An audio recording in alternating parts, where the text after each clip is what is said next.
What's up, peeps? Nick Battle, aka NinosCorner, man. First off, man, if you like what you're listening to, go give me that 5-star like, 5-star comment, 5-star review, so I can get some more sponsors and keep all this information coming to you.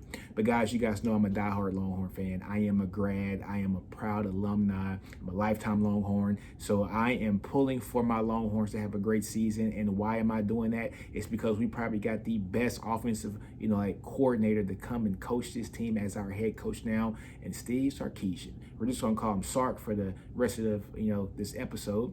But I'm gonna talk to you guys right now about his staff that he is bringing in, and then I'm going to break down the game that he had in this national championship game where he utterly dominated the Ohio State in this national championship game, and break down and see what players could possibly fill the roles of some of the players that fill those roles at Bama. So let's talk about Sark right quick. We all know that Sark was the head coach at Washington. Then he did that for 5-6 years. Left there, was the head coach at USC. Had some trials and tribulations. Left there, became an analyst at Bama.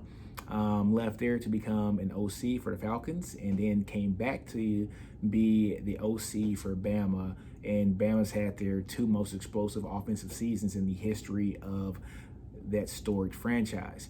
Now, who is Sark bringing in with him? So he's coming to Texas. When I saw this initial list, guys, of all the coaches that he's bringing in, I just started to think to myself, is this the University of Texas at Tuscaloosa? And I started laughing because he's bringing so much staff from Alabama, and I can't get mad at somebody bringing comfort hires, as we like to call them here at Texas, comfort hires, which is what Charlie Strong brought with him when he came from Louisville, which is what Tom Herman brought with him when he came from Houston. Guys that were good at the level, like the AAC level, but not cutting edge personnel to be coaches in a Power 5 conference yet.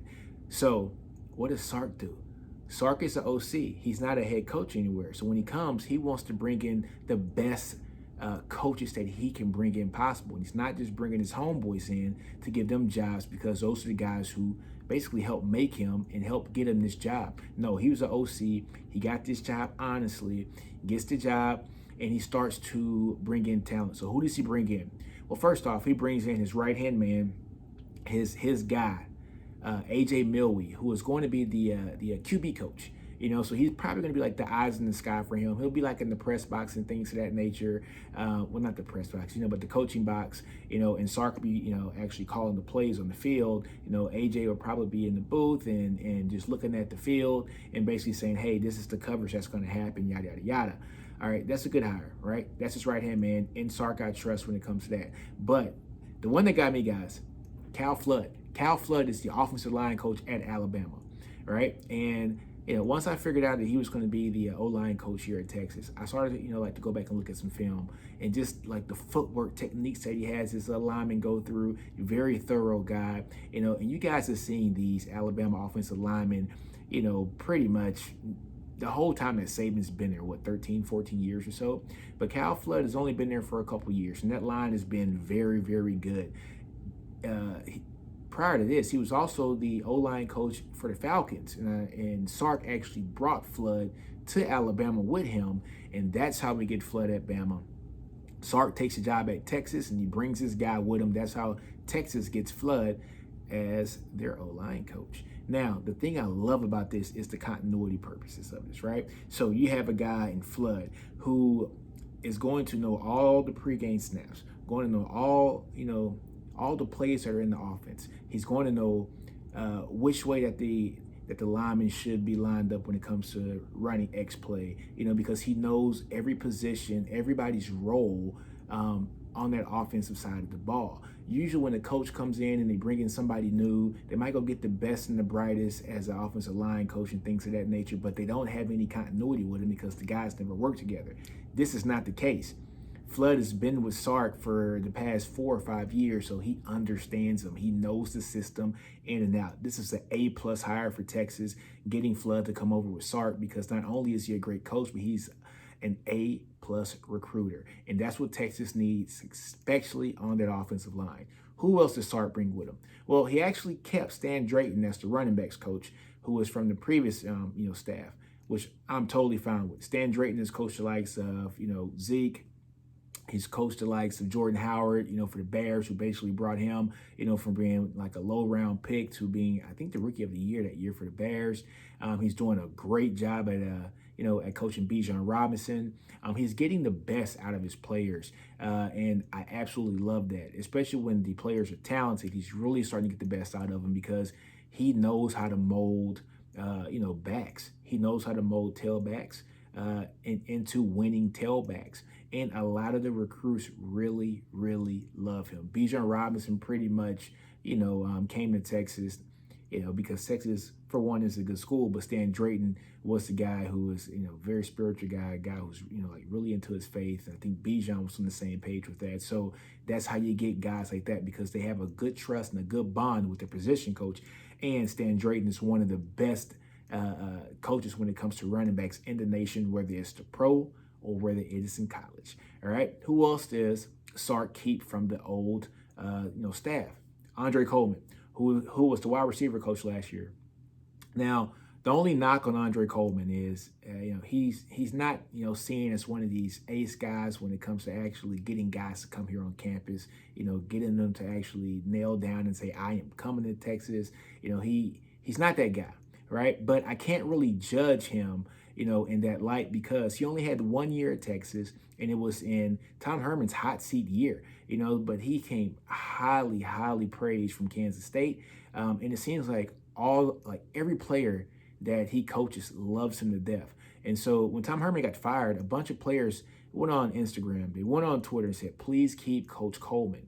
And that just shows you just not only just the level of bond and love that these guys have for him, but it shows that he is a good teacher. These wideouts actually took a step up this year. Like a guy like Josh Moore did very well this year. I was not expecting him to do what he did this year. Jordan Woodington really came out of his shell.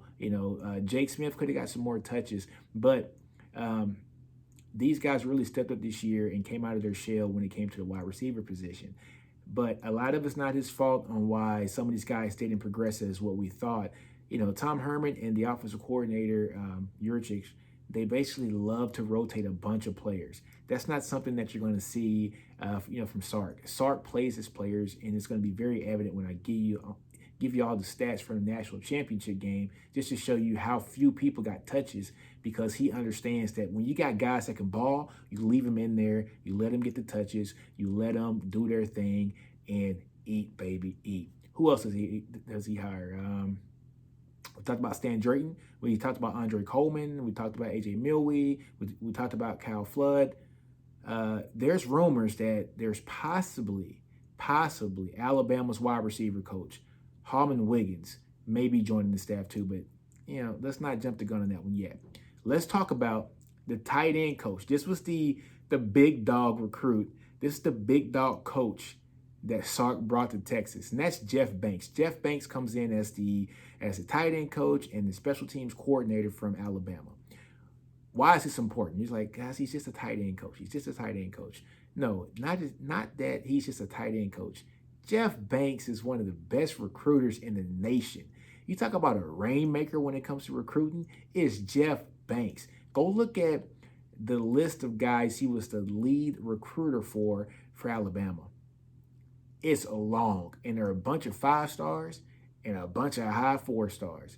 That man, if he goes and sits in your room or if he goes and sits in your house, in your parents' office, sits in your room and says, I want you to come to Alabama, that's what happened. And that's what's hopefully going to happen at Texas, that Jeff Banks is going to be able to lure the talent, close the borders, get the talent to come to Texas. And from what I understand, him and Flood are like a two-man team when it comes to recruiting.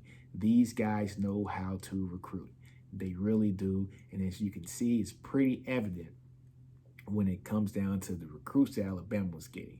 All right. So I can't wait to see what this staff is going to do when it comes to recruiting. And, since we're talking about that, this staff is going to close the borders here in Texas. And this is something that's needed to have been done since Mac Brown left. But let's go to the defense side of the ball. Texas still does not have a defensive coordinator.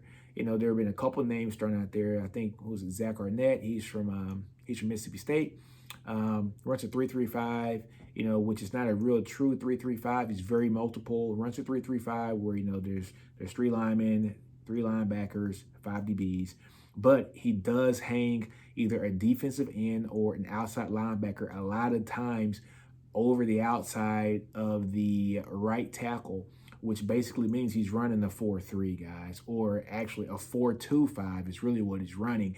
But he just has a guy like a Joseph Asai, or a guy who I'm very intrigued to see play this year, Prince Dorba, hanging over that edge and able to rush the quarterback at will. All right. His defenses were great. They were able to stop the run in the SEC a lot. He's held, 7 out of the 10 teams that Mississippi State played this year under their point total. And I think the only team that really gave him like a run for their money was Alabama. The other 3 teams that he didn't, hold to under their average, they were right at the average. So nobody just really blew him out. The other person, guys, that we think might be in play to become the defensive coordinator at Texas is Golden. And Golden is the defensive coordinator for the University of Alabama. I told you Sark is trying to make Texas at Austin, Texas at Tuscaloosa, because I tell you what, he's bringing a lot of staff. If he's able to do that and bring in Golden overs, you're talking about straight continuity. You're talking about not comfort hires, but you're talking about hires to where these are national championship hires. National championship hires. Think about that for a minute. You're bringing in coordinators, position coaches that have all won national championships, minus the ones that are still on staff here at Texas from the previous staff. Who else did he bring in? Defensive line coach, Bo Davis, who used to coach at Texas, same position, went to Alabama, went to the league. Not mistaken, he was with the Lions. Now he's coming back to the college game, right? And so him coming back to the college game to coach these defensive linemen, man, that's wonderful. Next guy's the linebacker coach was Holtzler, but he is out now, so we don't have a LB coach right now. We're still waiting on that. The passing game coordinator, Terry Joseph, he came from Notre Dame. And, a lot of people said that this was the pick that they weren't too sure about. But if you go look at his track record, he's a Louisiana boy when it comes to recruiting, Louisiana, East Texas when it comes to recruiting. So you have a guy who was at Notre Dame. Do you know how hard it is to recruit to a school like Notre Dame? This isn't like the Notre Dame of the 80s and the 70s and the 90s where it's like kids wanted to go to Notre Dame. Kids want to stay close to home. That school doesn't have the mystique like it used to have, right? So you bring him back to his roots in the South, and he's able to recruit Louisiana. That's going to be amazing. So you got Jeff Banks on the offensive side of the ball, as your tight end coach, who is one of the best recruiters in the state of Texas. And then you bring in Joseph, who can shore up the whole East Texas, Louisiana, section. Sark is an ace on the West Coast. I think his son goes like to Mater Dei High, which is one of the best football schools in the country. This is going to be really interesting, guys. Flood is also a good coach, and he coaches nationally too. Was a head coach for some time also. So these guys got connections. This is going to be really good. So we're just waiting on who is going to be the DC. And is that DC also going to take on the linebacker, job also? And is Hallman Wiggins going to come over and be another wide receiver coach for Texas? So that is the staff wrap up in a quick nutshell, guys. We're going to take a small break, and then we're going to come and talk about the national championship game, how Sark called that game, some of the stats and the efficiency ratings of the players of that game, and then figure out how some of the Texas folks can fit into those jobs and positions on the field. So let's go to a small commercial break, and we're coming right back. All right, guys, and we're back, man. So what am I going to do? You guys are going to see me looking down some. I got my computer here, guys. So what I'm doing is I'm looking at the stats that I did, guys. So you guys know I have my NinosCorner number. So you hear me say NCN. That's the NinosCorner number. I got it for the offensive side of the ball and the defense. So you hear me say NCN offense, NCN defense. That just means we're looking at the efficiency and effectiveness of these players, of these skill position players, mainly like the wide receivers, tight ends, and the running backs and the quarterback, for the Alabama Crimson Tide. So let's take a look. All right.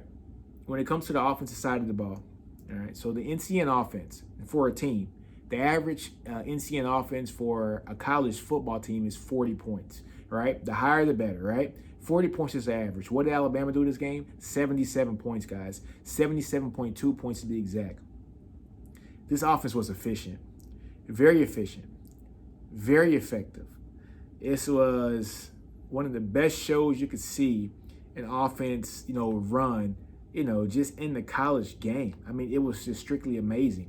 Let's compare that to Texas, right? Let's compare that to see what Texas ran and what Texas did this year when it came to the offensive. So we said 77.2, right? 77.2 was the NCN offense for Alabama during the title game against the Ohio State. This isn't a scrub team that they're playing against. They're playing against guys that, if I'm not mistaken, Ohio State has the second most amount of ESPN 300, top 300 recruits in the country over a 5-year span.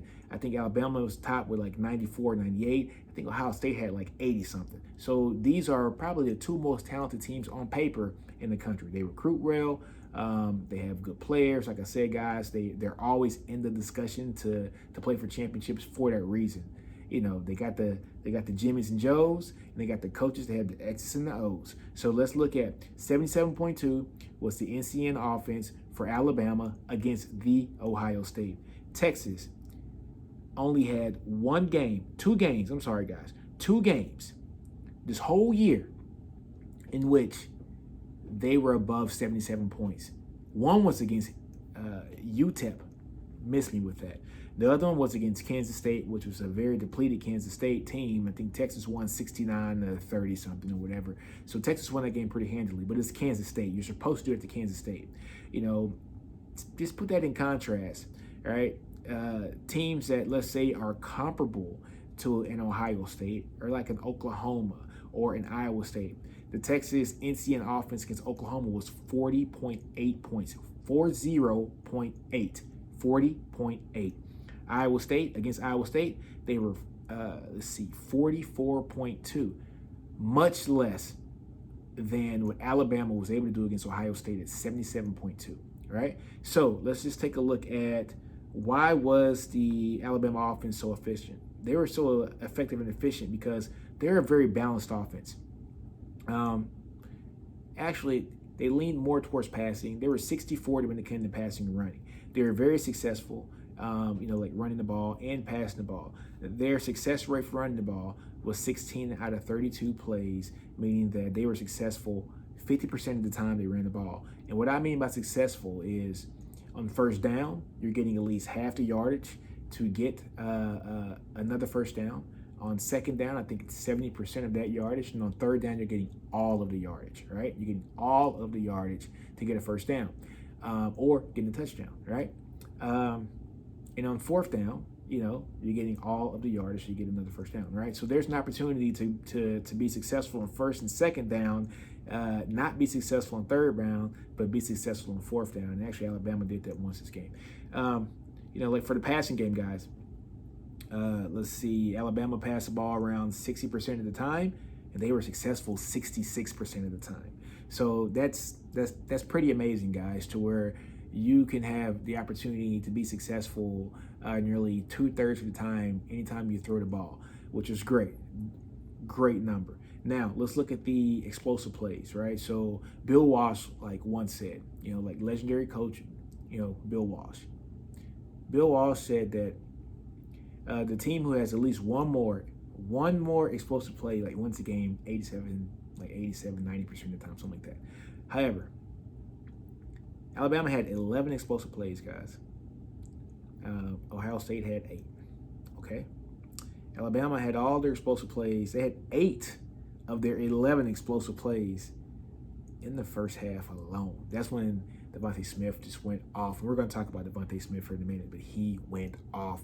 He was legit. Third quarter, they had 3. The fourth quarter, Alabama, you can tell they throttled it back. They ran the ball a lot. Alabama could have hung up 70 points when these guys maybe wanted to, but they didn't.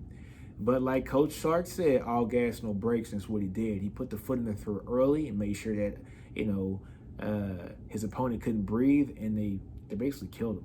Now, how many yards of explosive plays that Bama have. So guys, any play that is explosive in college football is a play of 15 yards or more. All right. So like I said, they had 11 plays of 15 yards or more, totaling 198 yards. 198 yards of explosive plays, meaning each explosive play that Alabama had was nearly 25 yards of freaking play. 25 yards and explosive play, 24.75 yards to be exact. So this offense was very effective. It was very effective. It was very efficient. And if I just go by the quarters, right, guys, let's look at the offensive, rate when it comes to the NCN offense per quarter. So the first quarter, 76.3. Whew.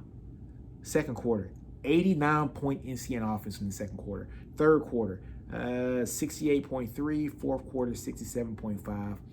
They had their way with Ohio State. So that's how effective that offense was, guys.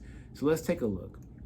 Let's take a look at the individual players here, guys. So when we're talking about like DeVonta Smith had an NCN offense for the reception side, guys. So an NCN reception rating of 73.3, which is high. I mean, stupid high, right? Let's just be honest. 73.3 is some of the highest numbers that I've seen in a while. I think the last person that I've seen have a game like this where he was able to get the stats that he had, the numbers that he had, and the quantity of catches, I think was CeeDee Lamb a couple years ago at OU. So just to put that in contrast, guys, if we're looking at the Texas football team and we're looking at the players at Texas who were wide receivers and who had games that were comparable, there's only one. There's only one guy, actually two. Not really one. Let's see, who was it? Josh Moore. Josh Moore had an NCN reception of 77.7, right, against Baylor. And he didn't have a lot of catches that game. I think he had like maybe 5 catches that game, maybe 6 targets or so. Not a lot of yards, like 45 or 50 yards or something like that. But he had like 3 touchdowns on those 5 catches. So that pushes NCN number up quite a bit, right? So he had a game like that. Another person that had a good game was Brennan Eagles against Okie State. And that's really about it, guys. Yeah, that's it. That's it. Those are the guys that had numbers that stood out to that game.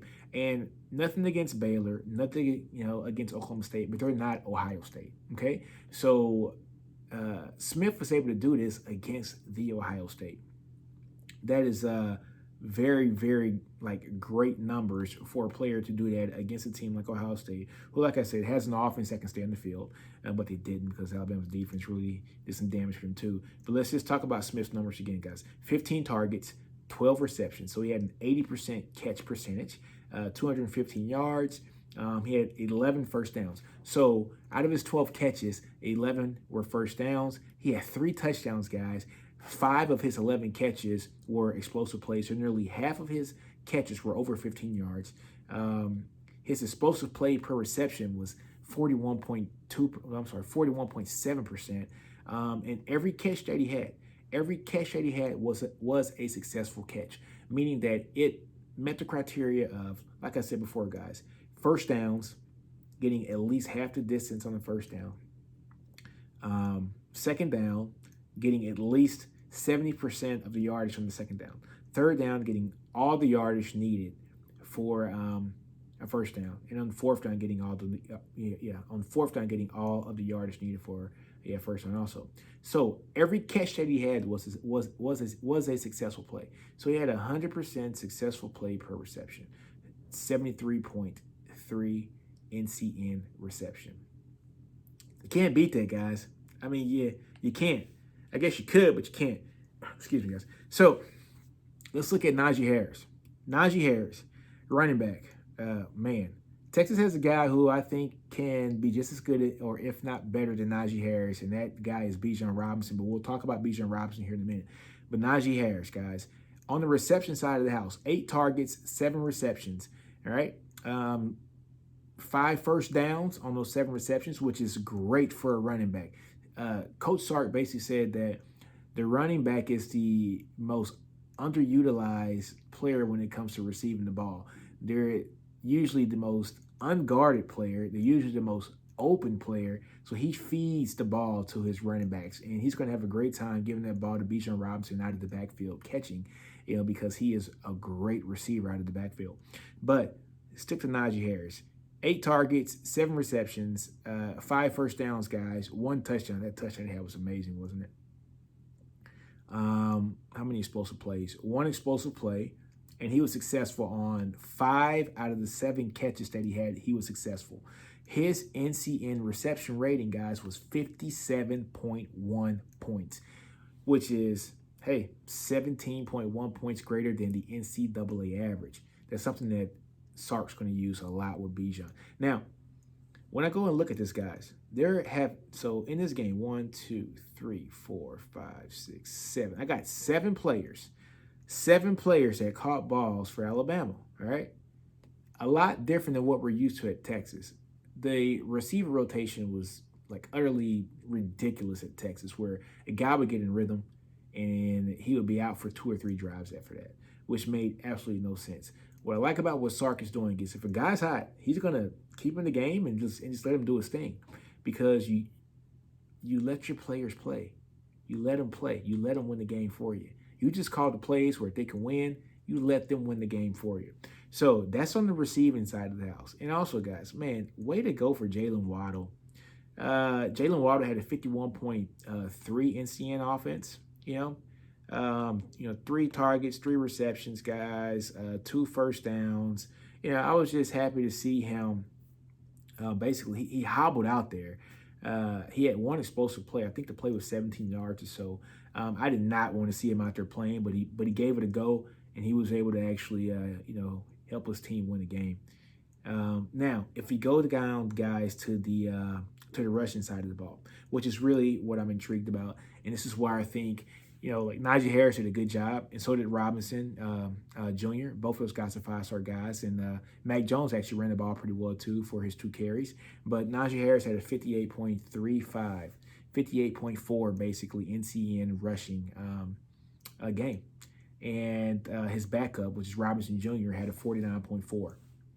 So, like I said, guys, the NCN average when it comes to rushing is also 40 points. Both these guys are best at that, so they were basically above average when it comes to running the ball. Now, this is against Ohio State. So this is what I like about this, guys. The running back rotation here is not huge. Sark used Najee Harris. He gave him 20 carries. Robinson got 10 carries. A lot of that was in the 4th quarter in garbage time. If this game would have been close, Najee would have never gotten out the field. Maybe a couple breathers. But Sark rides the hot hand. He doesn't have a guy get 4 carries or 8 carries or 6 carries and then take him out for 4 or 5 drives and then put somebody else in. He lets the guy who is the guy who's the stud in that team run the team. So let's take a look at what Bijan Robinson was able to do at Texas this year, just on the individual game basis. So what happened this year? The Longhorns did not play Bijan Robinson a lot this year like they should have. I think in the first, 4 or 5 games, he got minimum carries. And I don't think it wasn't until after the Oklahoma game is when he kind of bust out of his shell and he did some great things. And to be honest with you, I think it was really the West Virginia game is when Bijan was able to flourish. Had over 100 yards in the West Virginia game.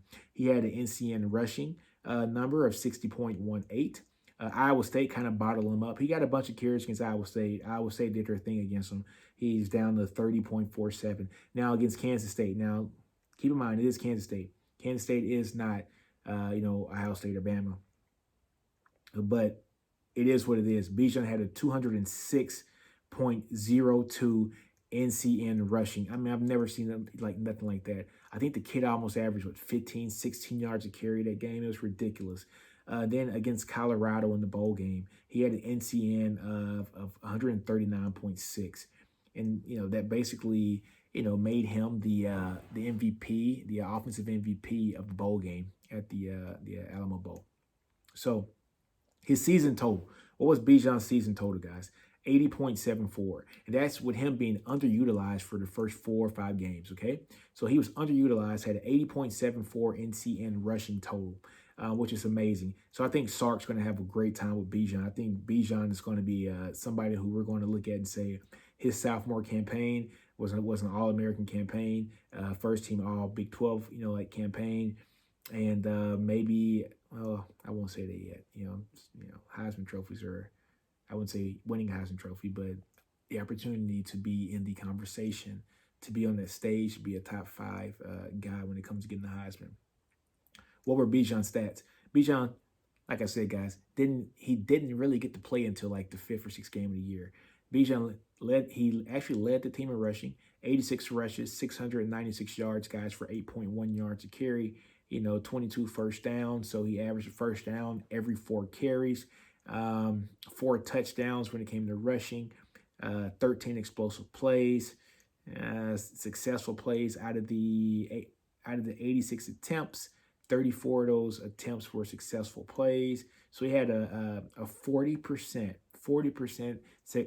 successful play per attempt. No fumbles this year that he lost. He had some fumbles, but he didn't lose the fumbles. But his total, like I said, guys, was 80.7 NCN rushing for the season. So I look for big things from Bijan this year.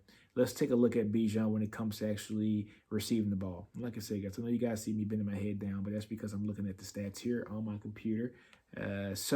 Bijan Robinson, his receiving, 46.7 points for the NCN receptions, which I think will be a lot better in the year coming up. 13 receptions, guys, 193 yards, so 9.65 yards a carry, 9 first downs out of those 13 catches, 2 TDs, 4 explosive plays.